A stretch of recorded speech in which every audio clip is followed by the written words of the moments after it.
want the truth. You can't handle the truth. Truth. And now, live from the Star Worldwide Studios Tower, overlooking the fifth largest city in America and heard worldwide, it's the Josh Bernstein Show.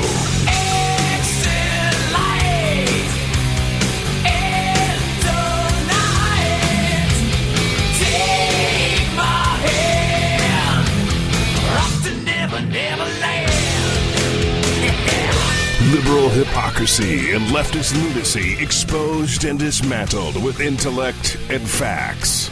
And now, here's your unapologetic host, Josh Bernstein. Welcome to another hard-hitting edition of the Josh Bernstein Show. We are very close to the end of the year, so we're going to do a little bit of a different show today. And we're going to do a review of 2015. We're going to have Jennifer Burke joining us here in just a few minutes. But I was dared before we came on the air, so I'm going to do what I was dared that I wouldn't do right now. It looks as though Bill Cosby has now been indicted. He has now been indicted for one of the multitudes of offenses that he's been accused of. So it looks as though Bill Cosby may be having Dillo Pudding Pops in prison. I did it. You didn't think I'd do it. I did it. Okay, now, so we're going to do a little bit of a different show today, now that I'm cracking up. And what we're going to do is we're going to do a review of the year 2015. Obviously, there's a lot to talk about. This was a huge, huge year, a very tumultuous year, to say the least. And so we're going to get started right away. We're going to do pretty much have the guest right on from the very beginning. We're going to run all the way through, and then we're going to cut out a little bit early, so everybody can get ready for New Year's Eve. So my guest today is a graduate of Texas A&M University and spent 12 years in the classroom, first as a teacher. She now dedicates her time preserving liberty and teaching us about the dangers of big government. It is my pleasure to welcome the editor-in-chief of Politistic, Miss Jennifer Burke. Jennifer, how are you doing this morning? I'm doing great, Josh. Thanks so much for having me on today. Good. Well, we're going to have a lot of fun. What we're basically going to do is a lighthearted review, if you will, of 2015, and we're going to touch on a lot of different topics. But before we get into that, I've got to ask you this question. You went to college, you became a teacher, you spent 12 years in the classroom.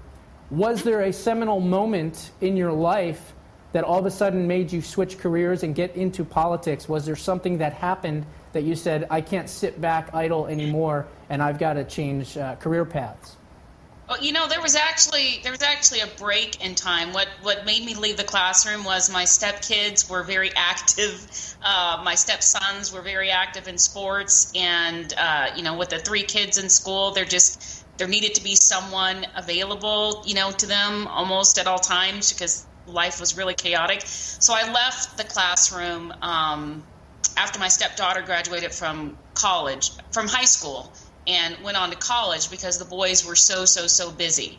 But what got me into politics was the porculus in, February 2009?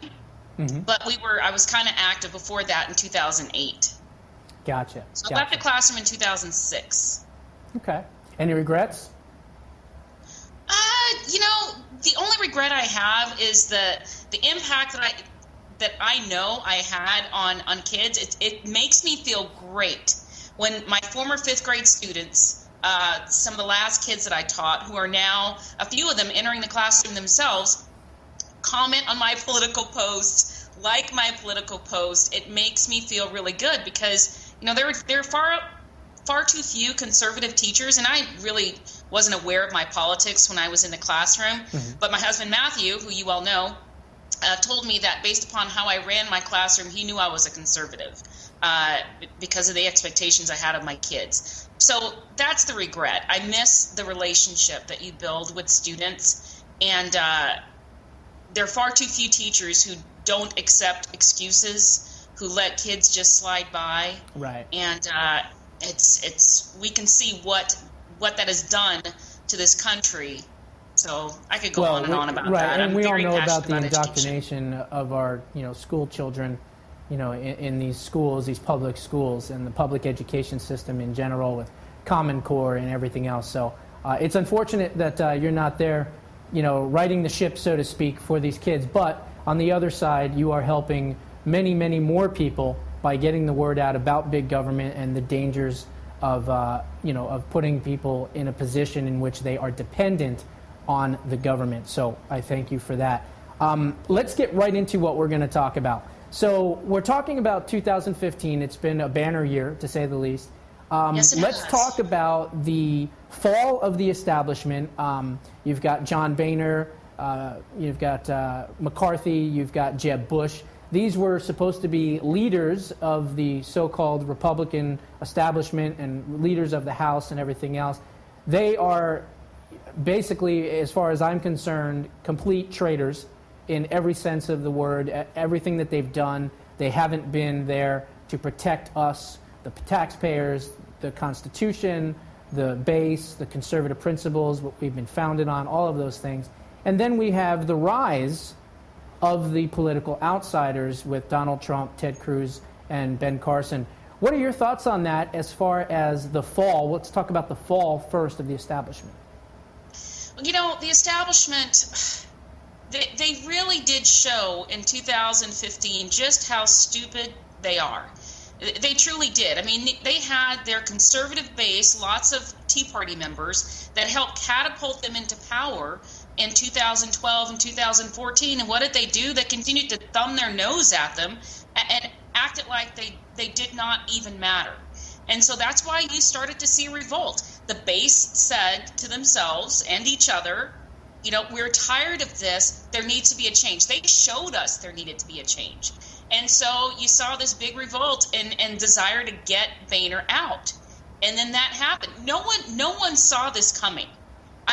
And actually they should have, after Eric Cantor lost to Dave Bratt in 2014. And then they still wanted to push Jeb Bush. I got frustrated, as I'm sure you did too, Josh, hearing Jeb Bush called the front runner. Jeb Bush was never the front runner, ever.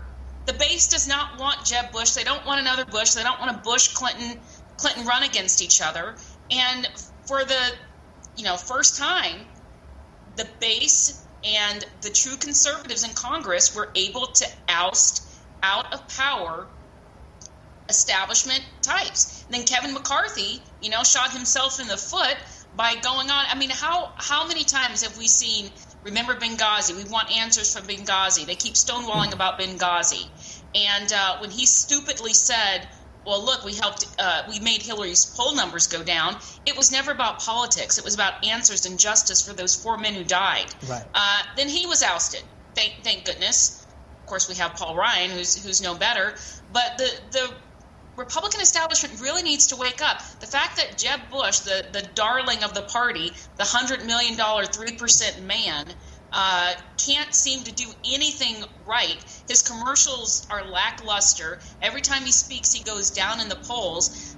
The establishment really needs to wake up to the reality that conservatism is what this country needs. That's what sells. That's what the base desires the party to get back to.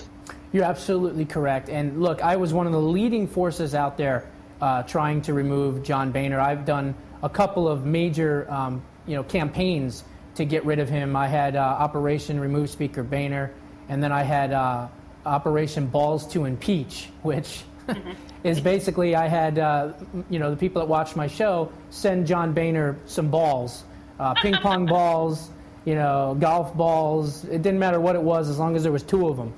And so what's interesting is that finally he got the message and stepped down. But I want to go back to what you were just talking about as far as winning in 2010, right? They passed Obamacare, and in 2010 it was a revolt, and we said, no, we want Republicans back in power. So then they came back in power, but then what happened? Well, there's really not much we can do. We only have 1 house. We need the other branch of government too. We need the Senate. So what did we do? We worked our tails off to go out and make sure that we gave them the Senate. And what did they do? Now they have 2 branches of government, and they still became the Obama administration cheerleaders. Now, when McCarthy decided that he didn't want the job, there was a small slimmer of hope a very small slimmer of hope in which we as conservatives said, finally, there's an opportunity for us to put one of us in rather than one of them in. And there was maybe a 72 to 96 hour area of, bliss, if you will, that we might actually get that done. And then what happens? Paul Ryan-oceros, the GOP establishment says, well, then we're going to have Paul Ryan become the speaker. And the saddest part about it is that the Freedom Caucus caved. I don't understand why, to the life of me to this day, why they did that, but it was ridiculous. I mean, people like Jason Chaffetz were talking about how if Paul Ryan runs, they would be so thrilled and happy to support him. And Darrell Issa talked about, pretty much carrying his gym bags just to get him to run. It's just, it doesn't make any sense. And then when he decided that he didn't want the job and he said, well, I'll take it, then he decided to be, King Paul Ryan-oceros and came up with all these new rules, knowing that he was going to be a left-wing speaker, and therefore he can't be thrown out. It's been an absolute disaster. Now, what about Donald Trump, Ted Cruz, and Ben Carson? It's interesting to me, and I've said this before, that Donald Trump has been created by the lack of conservatism in the House GOP leadership. They created Trumposaurus Rex that is going out there and destroying them. What are your thoughts on the rise of the outsiders in 2015? Again, that should be another wake-up call for the establishment. A lot of people try to claim that Ted Cruz is establishment because he's in the Senate. Just because he's a senator doesn't make him establishment. He is loathed by his party because he keeps his campaign promises and he adheres to the party platform and the Constitution.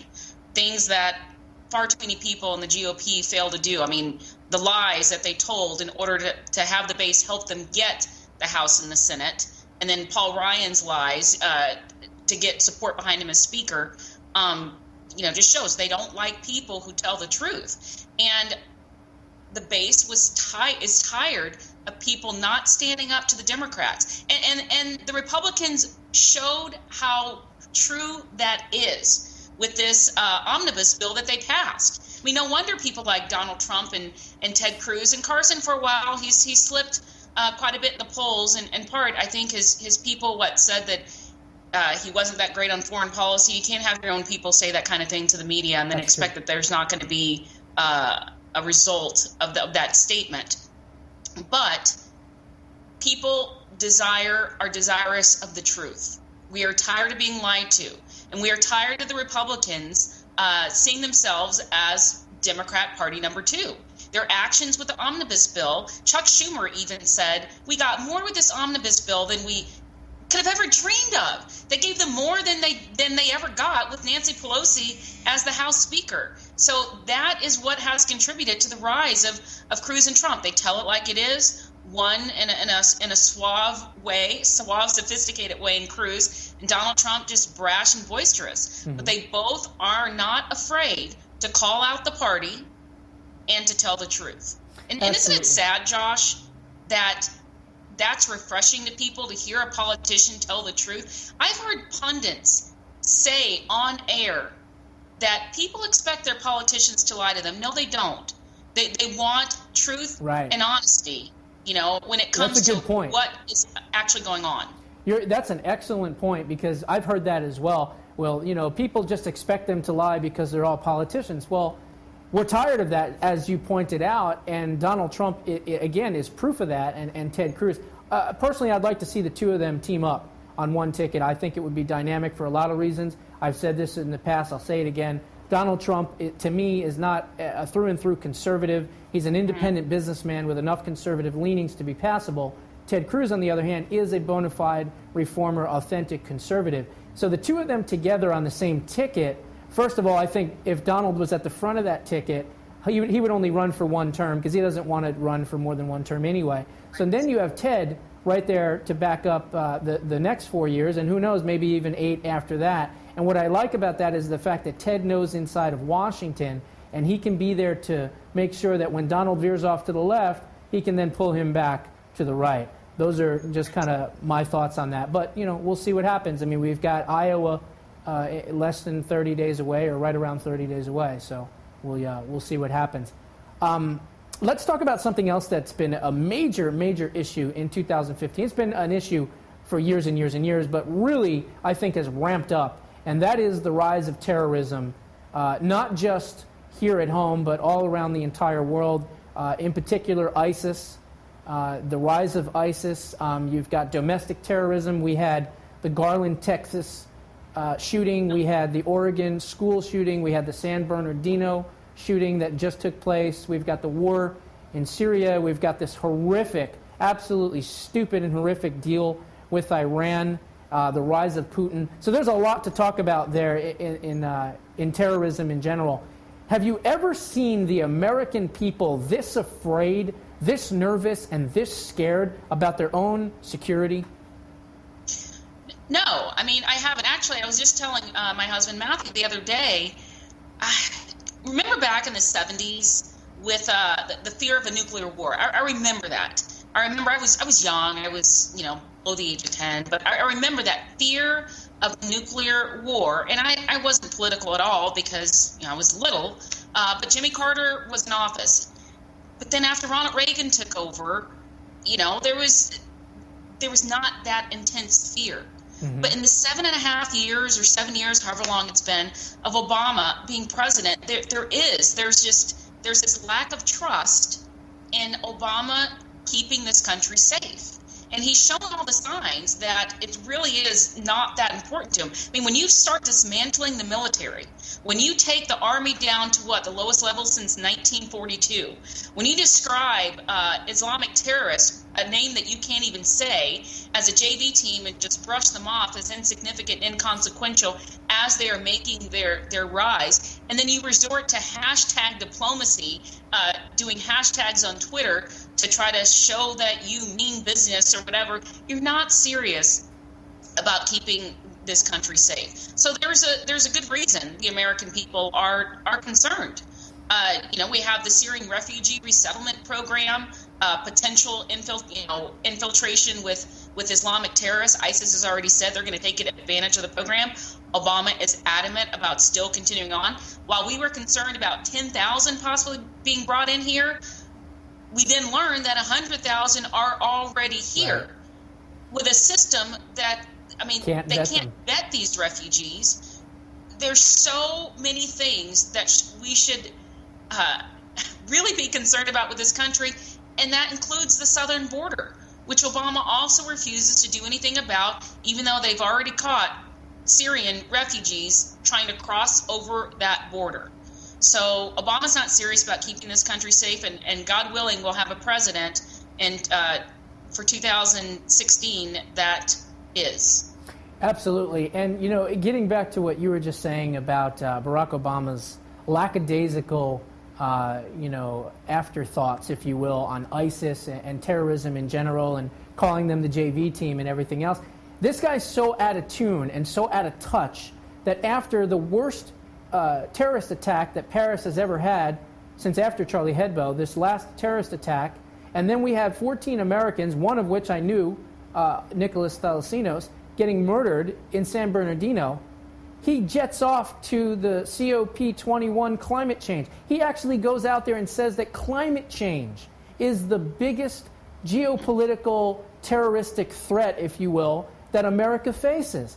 I mean, even the Egyptian media, thank God, and I played many clips of them laughing at him, saying, is this guy serious? Is he purposely trying to destroy his own country? They were laughing at him and everything else. And what's sad about this is that we used to be a beacon of strength, a beacon of hope. We used to be, the number one superpower out there in the world. Well, now we know that China, in this last year, has overtaken us as the financial superpower. But also, we have a weak leader that drew a red line in Syria, and it might as well have been a chorus line because they didn't do anything about that. We allowed Putin to get into Crimea. He wants to then take over the Baltic states. He said in, I believe it was 2005 or so, he said that the worst geopolitical catastrophe of the 20th century was the fall of communism. This is an old guard, Soviet communist guard. And he wants to bring the old boys network back together. And we have a president that doesn't either see these signs or care to notice them or do anything about them. There's an absolute revolt going on with the military generals and commanders that he has let go to make us even less safe. And I just hope and pray that the American people finally wake up in 2016 and elect someone that's going to protect us. Right. And in addition, when he went to the climate summit, to actually say, what a message we're going to send to those who want to tear our world down. Exactly. As if these leaders being at a climate summit is going to scare Islamic terrorists. I mean, the whole thing is ludicrous. And then another thing, and I know we're going to get into this, he's all about his agenda. He's not about, this is another sure sign that protecting the country is secondary to him. His agenda is what is important, which is why he takes even a terrorist act and turns it into a push for gun control. Absolutely correct. And that was one is all agenda-driven. Constitution in the way, I'm going to get rid of it. I'll go around it with my pen and my phone, and I'll just create the narrative I want to create. With the Umpqua Community College, it was Christians being targeted and killed. Are you a Christian? Yes. Boom. Control.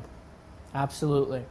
You're absolutely correct. And let's talk about that. Let's talk about another big issue, which again is gun control. This president, and I've said this before, this is the first post-constitutional president that is running the country via executive fiat. Okay? A lot of people don't get that, but if you understand what I'm talking about, the judicial and legislative branches do not matter. They do not matter. We don't have anybody in there that's going to fight for us. Now, getting that aside and talking about that, this president, once about 2013 rolled around, and he realized that his agenda, he did get Obamacare through and a couple other things, but he realized that his agenda was being stalled by having the House and the Senate, or the House at that point. And he decided that he was going to work on his own and forget about what Congress's will was, because he saw that Congress didn't have any teeth and that Congress wasn't going to fight him on his prior moves when he did DACA and things like that. So ultimately, you have a situation where he brings in these old Clintonistas, John Podesta in particular, into the administration and said, how can we affect change without Congress? And he decided to use executive orders. Even when the returns were coming in that he got jack-stomped by in 2014, he made a decision in private to say, I don't care what the American people say about having the Senate now in Republican hands. I'm going to do what I'm going to do, and you go ahead and try to stop me. You haven't stopped me on Obamacare. You haven't stopped me on executive amnesty. You haven't stopped me on anything else that I wanted to do, nor held me accountable for any of my scandals. So why would I stop now? And that's what Barack Obama has done. And one other thing I'm going to say about that, and we're going to get into gun control, is that you have to understand, whoever the president's going to be, hopefully it's either Donald Trump or Ted Cruz, those are the only two, in my opinion, that actually would go in there and undo all of his executive orders. If Marco Rubio or Jeb Bush or Chris Christie or anybody else, they would go, well, the program's already started, and there's too many people that are going to lose their jobs. We can't do it. Trump or Cruz are the only ones that will wipe out his horrible 7.5-year rampage on the first day. Those are my thoughts on that. Talking about gun control, we've seen now in California just recently, they passed a rule that Governor Jerry Brown has signed that starts January 1st, where they're actually allowed to confiscate people's guns in California, in California, as I call it, for up to 21 days without a warrant. All they need to know is someone from the family or a relative or a friend needs to contact the police and say, this person is a danger. And then it's, we're here for your guns. Right. No due process. No due process whatsoever. Nothing. It's a travesty how the Constitution is just thrown out the window. But I guess Jerry Brown feels emboldened to do so because Obama tosses it out the window at every single turn and just does whatever he wants, which is why I thought it was laughable when they talked about Trump and the not following the Constitution, as if Barack Obama does it all the time. But yeah, and I think it also said, I was reading about this yesterday, that a police officer, if a family member or police officer says something, then they could confiscate your gun. Why anyone would live in California, I have absolutely no idea, none whatsoever. The fact that they even elected Jerry Brown when they did is frightening, and he's showing just how dangerous he is. And heaven forbid you're from another state and you travel to California, you better do something about. I mean, if they catch you with a gun, even if you're a licensed gun owner, you'll get in a lot of trouble in the state of California. But it's terrible, Josh, how much Americans have to fight their own government for their constitutional rights. It's amazing. And California, by the way, is a may issue state for concealed carry, not a shall issue. There's a big difference between the two. May issue is basically a wink, wink. We'll give you, a concealed carry permit, maybe, but they won't. They say that they will, but they never will. A shall issue, you have to show reason or proof. I believe Guns and Ammo's list has California ranked, I think, number 46 in the country. It's a horrible, horrible state. I'm not going to say where we live, but let's just say that we have a much better opportunity for the Second Amendment where we are actually residing. Gun-free zones. You know, I read a statistic that since 1954, only two shootings, mass shooting meaning 5 or more people, have occurred outside of gun-free zones. All the rest have been in gun-free zones. Why? Very simple. Because a person who's going to use a gun to kill people, they do not want to meet an armed resistance. And what do? We plaster signs all over the place, at the library, at the store. This is a gun-free zone. When is the left going to wake up and realize that more guns, not less guns, are going to make society safer? You know, I don't know that they ever will, Josh. It's really ridiculous that you have people who surround themselves with armed guards telling us that guns don't make us safer. If guns don't make us safer, get rid of your entire security detail and go out and about all by your lonesome if you don't think it's important. But yeah, I mean, another thing that shows you the stupidity of the left is they're even thinking that a criminal or a terrorist is going to obey a sign that says gun-free zone. Is it going to stop them in their tracks? And you know, when they see it and say, oops, I can't take my gun in here, I better go try someplace else. It shows you how stupid they think the American people are. And unfortunately, there are other people that advocate, you know, for that. A lot of lefties, we see them on social media, that think, oh, we need less guns in this society to make us safer. Prime example, Kennesaw, Georgia. Kennesaw, Georgia, years ago, passed a law where, now they couldn't enforce it, but I have a friend from near there, and most of the people did this, wanting every household to have a gun. And the majority, so criminals don't know who has a gun, who doesn't, or whatever. Mm-hmm. And once that passed and gun ownership skyrocketed, crime in that area plummeted. Absolutely true. And, you know, this is my idea. I don't know if anyone else has this idea, but I always said that if you buy a house, as part of that purchase, they should set up a separate escrow account that they put aside just for the purchase of protection for that home, via a gun, a rifle, a security system, whatever it might be, because this is your asset. This is your number one asset, and that you should have it protected. And these people that have signs in their house that say, this house is a gun-free zone, you are just asking for it. You might as well not even lock your doors and just let people, you know, just put a little trail right into your front door, because you're doing about the same thing. It's amazing, the liberal mind and how it works. It's just so backwards. That's true. No one would ever put that sign on their door, yet they're happy when a place of business puts it on theirs and gets upset with businesses that say, hey, look, we're not, you know, we follow the law, like Kroger grocery chain. They follow the law of the state, and that's not good enough for the gun grabbers that want every single business to outlaw guns from being able to be on their premises. It's, interesting. Interesting liberal mind. I will never understand it. One other thing I want to talk about on guns, and then I want to switch to something else. For the folks that are watching this, and you know you have health coverage, hopefully not with Obamacare, but even your own personal health coverage, if you've been able to keep it, understand this: that as part of what they have tried to do with Obamacare and putting the pressure on the doctors and healthcare administrators and facilitators, they will ask you questions about whether you're depressed, and if you say that you are depressed, then they'll ask you the next question, which is, do you own a gun?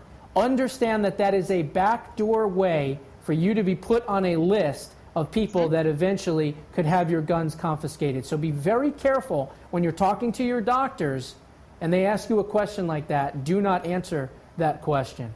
I want to say this too, Josh, real quick. I have a friend who, before Obamacare was even passed, or before it started being implemented, he went to the doctor and they gave him a questionnaire to answer of lots and lots of highly invasive questions, including whether he owned guns, how many guns he owned, and he told the nurse, or the intake nurse, what does this have to do with my doctor's visit, and what business is this of yours? And he refused to fill it out because it had nothing to do with what he was there for. And that was in the early stages before Obamacare was even implemented. This is the most anti-Second Amendment administration that we have ever seen in our history. There's no question about it.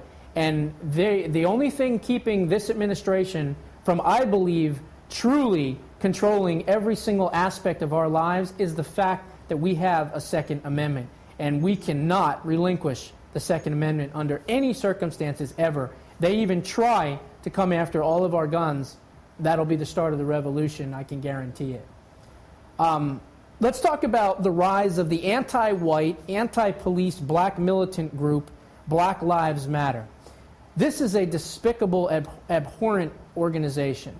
They basically used the Dylann Roof shooting in particular. There was a couple other shootings, but that one in particular, to do two things to systematically annihilate Christianity and Southern heritage and Southern pride in one fell swoop.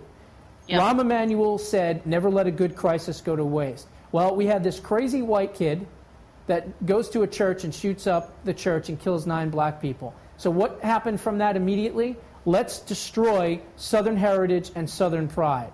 Now, what the left refuses to acknowledge is the fact that with them trying to remove all aspects of Southern heritage from society, that they are missing the huge portion of the fact that those people that were racists way back when were Southern Democrats. The Southern Democrats were the members of the Ku Klux Klan. Now, fast forward to this Black Lives Matter. This is an organization that is being funded and run by the Communist Party United States and the Nation of Islam. We know that for a fact. They are now trying to infiltrate democratic politics. They are trying to pressure politicians. This group is truly, truly dangerous. You've got police on edge and everything else. What are your thoughts about this group? Well, I also want to say they're also funded by George Soros. There was a story in the Washington Times about that. The man who's made millions on bringing down the currency of countries. But yeah, the Black Lives Matter movement, and I don't like hearing them called by media outlets protesters. Mm-hmm. Protesters do not block streets and highways, preventing people from getting to their jobs or emergency personnel, from attending to whatever they need to go to. Protesters do not flood malls and invade Christmas tree lighting ceremonies. I've described them. They terrorize communities. That's what they do. That's what they have done. So I call them the Black Lives Matter terrorists because they are terrorizing communities. And I don't understand what their tactic, what they feel it accomplishes at all, other than to help tear down society. When you see these supposed grassroots protesters all of a sudden within less than 24 hours having printed out T-shirts and signs, you know there's nothing grassroots about it. When you see the same faces going around the country trying to stir things up anytime something happens, you know it's not simply grassroots. So what we've seen now is their attempt to infiltrate college campuses, which unfortunately they've been successful at. And I think they shifted to college campuses after they tried to stir things up in Texas following Sandra Bland's suicide in jail, which they tried to blame on a white police officer. and it didn't work. And then they tried something else in Texas after a pool party, and that didn't work. And so then they started trying to infiltrate the college campuses, and we've seen crazy things going on. They're getting in the faces, I think it was at Dartmouth College, of white students, pinning them against the wall, yelling profanity at them. It is absolutely out of control, and it's a movement that is condoned by Barack Obama and the Democrat Party. I mean, they have praised the movement. I've not heard them say much of anything against the types of things that they're doing, but it is just race war is really what they're doing. And the target began as white cops, and then it turned into all cops, and then it truly is an us against them. Now what they're advocating for, they want LeBron James to not play basketball and just ignore his contractual obligations because they're not satisfied with the grand jury decision in the Tamir Rice case, and they want him to not play until the Department of Justice arrests the police officers. This is how insane the whole thing is. You're absolutely right. And, you are correct in the fact that Barack Obama is directly responsible for this group and has supported this group, because when everything was going down in Ferguson with the Michael Brown shooting, he met with the protesters, with the higher-ups in the group, and told them what? Stop breaking up your neighborhood? Stop destroying and burning down police cars? No. Stay the course. Yep. So to me, when the President of the United States tells these black militant anti-white cop haters to stay the course, he's obviously supportive of the movement. And not just him, Hillary Clinton, Debbie Wasserpudel Schultz, as I call her, and all the others that are out there in the Democratic leadership. They are all supportive of this movement. There's no question about it. As a matter of fact, they're going to try to use this movement to get more people to come out to vote. Yep. And that's another thing that I've said from the beginning, that the Democrats were afraid, and they could see it. I mean, in the 2014 election, the black vote turnout just wasn't as high as they'd hoped it would be. I don't even think it was as high in 2012, and they needed something to stir it up. And we all know that Democrats stay in power. They pit people against each other in order to have a stronghold over people and stay in power. And they are pushing this movement in hopes of increasing the black vote in 2016. No question about it. Now, we've got a couple more minutes left. You being a black conservative, you're kind of like an albino at the Apollo, let's face it. It's pretty rare, okay? And me being a Jewish conservative, again, that's kind of rare as well. And I know the reason why Jewish voters vote for the Democrat Party.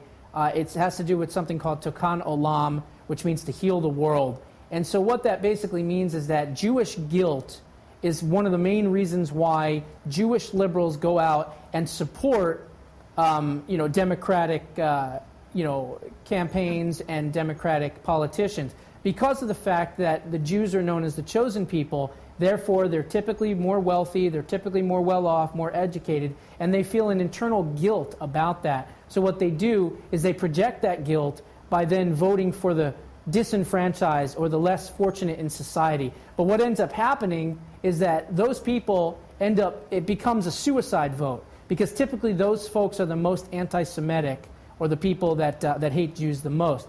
Now, in the black community, I'm not black, but I would basically say that the fact that the government has given them handouts, has put them in economic slavery, and has kept them on the, quote, democratic plantation, I believe that those are most of the reasons why blacks continue to vote for Democrats from a 90 to 95% ratio. What are your thoughts as an African-American woman? Well, you see Democrats just manipulate blacks. I will never, ever forget when the whole argument decades ago of Ebonics came up. The Democrats pushing Ebonics, which is basically just horribly spoken English that makes absolutely no sense. And they tried to claim that this was the way that the black community talked, and they needed to be able to do that. And my first thought, and I wasn't even political at the time, was, what do you want him not to be able to ever get a good job in his life? Right. I mean, look at blacks in 1960, when I look at pictures of my father in the 60s, and then look at young black men today at how differently they even present themselves. Democrats control blacks with Jim Crow laws by turning hoses on them and sicking dogs on them and lynching them to put them in their place. And now they're trying to rewrite history and the danger of the call to take the Confederate flag down from the South Carolina Capitol. I said to people, even some black conservatives that I knew that supported that, they're not going to stop there. No. And what they're doing is trying to rewrite and take away all of their racist history, which they tried to put on the Republicans, but now they just want to strip it away, period. And they've have another manipulation game over blacks, and that is, they've torn apart the black family. They push for, promiscuity, basically. They praise the promiscuity. Oh, people should be able to do what they want, and the black community is being killed off in droves because of the Democrat support for Planned Parenthood. They push welfare, poor education upon black people. It is infuriating that 90 to 95% of blacks will just vote Democrat just when they see a D next to the person's name, and that those of us who actually look at what's really going on are called sellout or all kind of other things when we choose not to be a Democrat. Blacks are the only people that are supposed to look in the mirror and have their political ideology determined by the pigmentation in their skin, which is in and of itself racist. Yeah. And shows you that, that's what the Democrats are, because they've told I've seen prominent Democrats saying things about when a black person votes Republican and, what exactly that means. It's really a sick game, and black people really need to wake the heck up. An educated black voter to the Democrat Party is what kryptonite was to Superman. Once they are educated, once they understand how the Democrat Party has used them and kept them in economic slavery, and when they wake up from that, they'll never, ever become a Democrat again. And the Democrat Party, if they lose that major voting bloc, they're going to be in trouble. But then, when you think about it, and I've said this before, do you remember that show, Orange is the New Black? I've heard of it. I never watched it. Okay, there's a show where these women are in prison. I wrote an article that got me lots of colorful mail, shall we say. And I said in the article, in the title, Hispanic is the new black. Yeah, and believe me, I got a lot of nasty, nasty emails and letters from that. But I had a lot of prominent blacks reach out to me and say, Josh, you know what? You're absolutely correct. The fact is that the Democrat Party has literally thrown black Americans under the proverbial bus, and now they look at the illegal aliens as their new coffers and as new people to carry on their left-wing ideology and message. And blacks are literally being thrown under the bus and have taken, quote-unquote, a back seat, to use that terminology, to the illegal Hispanics. What are your thoughts on that? You're exactly right. The Democrats figure, okay, we've used and abused the blacks. We have them exactly where we want them. Now let's switch gears and go after the Latino community and do the exact same thing. When you have them, the unemployment, and this is something that far too few people talk about, is unemployment numbers for blacks under Barack Obama's presidency. And they're faring far worse than any other ethnic group in this country under his presidency, especially young black men. And what do they want to do? What's their answer? Let's bring in illegals and take more jobs away from people. It's a sick and twisted game. Democrats play identity politics. They're done with the blacks. Now they're on to the Hispanics, but then they're also trying to merge in also the Muslims and Syrian refugees. They're actually putting America in a position.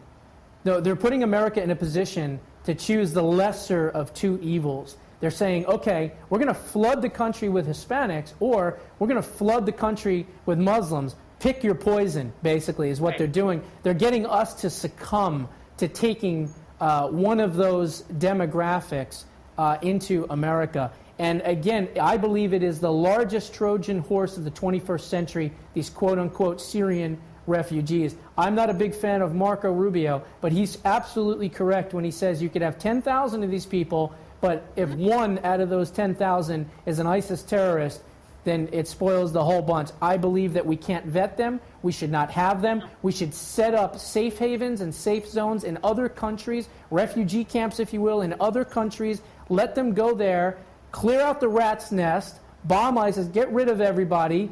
And I'm sure a lot of these people want to go back to their surroundings and their families and their relatives and all the people that they've grown accustomed to and lived with for their whole lives. They don't necessarily want to be rerouted to America. Some of them do, but most of them don't. They want to go back. They just don't want to be murdered and slaughtered. And you can see the anti-Christian bias in the fact that, 100 to 1 of these people coming here? I think. Are Muslims and maybe nearly one 300 Christian? Since the Paris attack, and one was a Christian?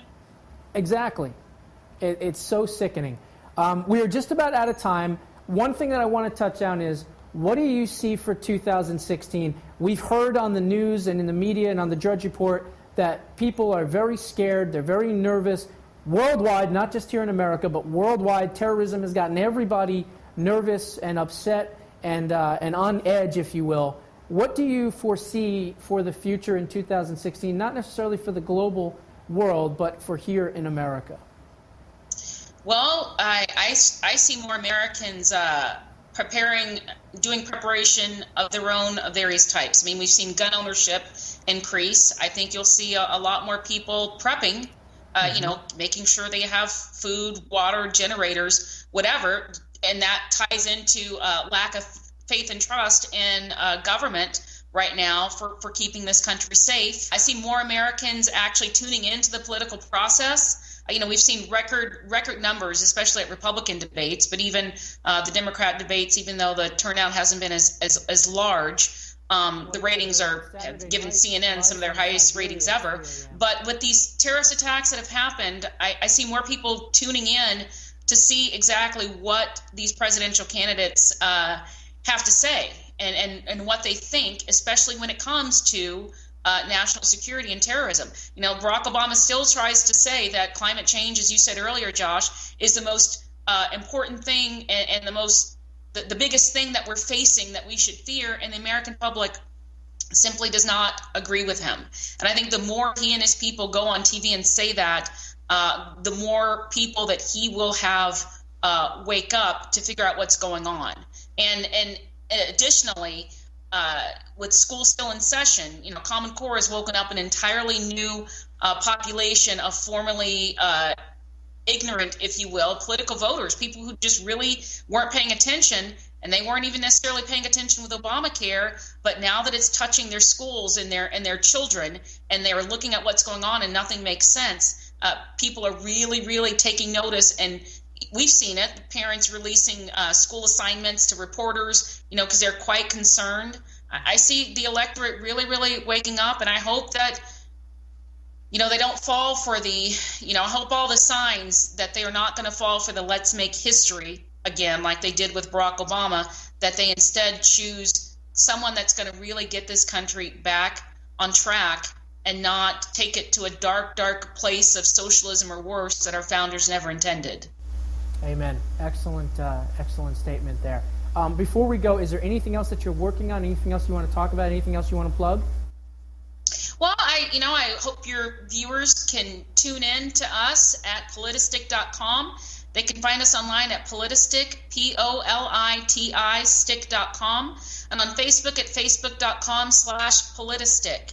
Now, if you get tired of reading news stories or commentary that you think, you look at it and you wonder, what are they talking about? You think they're biased one way or the other. We will say we are biased in support of anyone and anything that will defend the freedoms of Americans as set out in the U.S. Constitution. And if you go against that, if you attack our freedom, if you attack the Constitution, we will call you out. We don't care what party you are. We don't care what your name is. So we try to be hard-hitting, and our audience seems to like it. So I hope your viewers will check out our website. Excellent. Well, I can vouch for it personally. You guys do a fantastic job each week talking about the Josh Bernstein Show. You have excellent articles. You're growing each and every day. And folks out there, definitely check out politistic.com. It is fantastic. The guest is Jennifer Burke. Jennifer, it's been an absolute pleasure having you on the program, and we'll have you back sometime in the future.